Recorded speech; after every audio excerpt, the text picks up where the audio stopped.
Le débrief de la matinale, les temps forts de ce que vous avez entendu ce matin sur Europe 1. Et bien justement, en plein débat à l'UMP sur le Nini, Nicolas Sarkozy était-il à Abu Dhabi pour une conférence rémunérée comme le révèle ce matin l'hebdomadaire Marianne? Écoutez la réponse de Christian Estrosi, c'est le député maire UMP de Nice. Il était l'invité de Jean-Pierre Elkabbach pour l'interview politique d'Europe 1. Moi, je ne suis pas le porte-parole de Nicolas Sarkozy. Je pense que où que nous soyons sur la planète, aujourd'hui, nous avons suffisamment de moyens pour échanger, communiquer et nous faire déjà une idée des orientations à prendre. Et quand vous avez communiqué avec lui, il était où? Il était à Paris ou à Abu Dhabi lundi?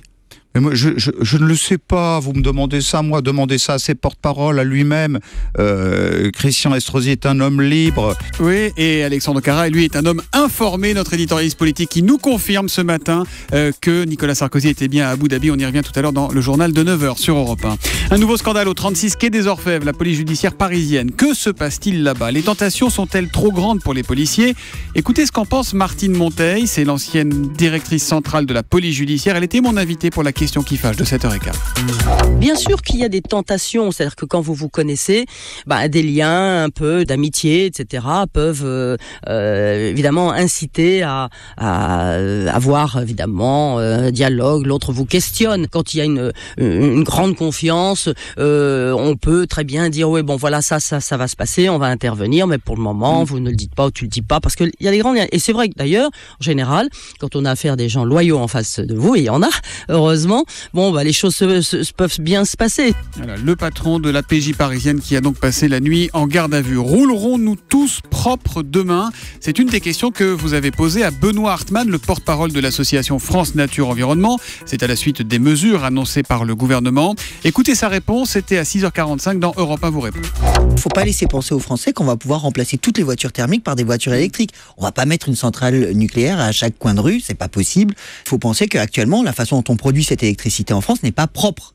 Donc on peut pas parler vraiment de véhicules propres. Simplement, on va délocaliser la pollution. Au lieu qu'elle se fasse juste à la sortie du pot d'échappement, elle va se faire ailleurs. Donc ça n'existe pas de rouler propre. Moi, je le dis toujours, le vrai véhicule propre, c'est celui que moi j'ai jamais acheté, puisque celui-là n'a jamais émis ni rien, ni consommé. Vous avez des avis partagés sur Benoît Hartmann. Des voitures électriques fabriquées sur la base de plastique issu du raffinage du pétrole. Le serpent se mord la queue, écrit Nicolas Rsouille sur Twitter avec le hashtag un matin. Autre témoignage, je suis de Thierry Puget. Encore un extrémiste vert. Même les chevaux avec les calèches émettent des gaz à effet de serre.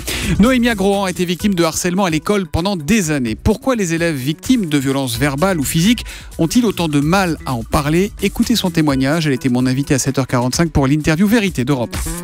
Aucun n'a jamais réagi en fait, c'est-à-dire qu'il y avait des choses qu'ils voyaient, mais pendant ces 4 années où j'ai été victime de ce phénomène, aucun n'est jamais intervenu. Et du coup, ce qui fait que ça crée une sorte de légitimité, puisque comme les autres élèves ne réagissent pas, les professeurs, le personnel éducatif ne réagit pas, on a l'impression quand on a 11 ans que c'est normal, et du coup qu'on l'a mérité, et du coup ça pousse malheureusement à ne pas en parler. Comme l'impression d'entendre mon expérience du collège, nous raconte Goethe59 toujours sur Twitter. Il y a en ce moment une mobilisation assez incroyable aux États-Unis, mobilisation pour un salarié pauvre. Il est obligé de marcher des dizaines de kilomètres chaque jour pour aller à son travail. Notre correspondante Géraldine Vosner l'a rencontré. Écoutez, c'était à 6h30 tout à l'heure. Il marche, qu'il neige, qu'il vente, 34 km aller-retour, un seul bus sur le trajet, le reste se fait à pied. Il part à 8h du matin, arrive à 14h à l'usine et à la fin, il faut qu'il revienne. Il est alors 4h du matin. Il tient avec des litres de café. Je fais ça 5 jours par semaine. Je ne peux vraiment dormir que le week-end, mais je ne peux pas me permettre de ne pas travailler, de ne rien faire. Voilà pour ce témoignage recueilli par Géraldine Vosner, correspondante d'Europe 1 aux États-Unis.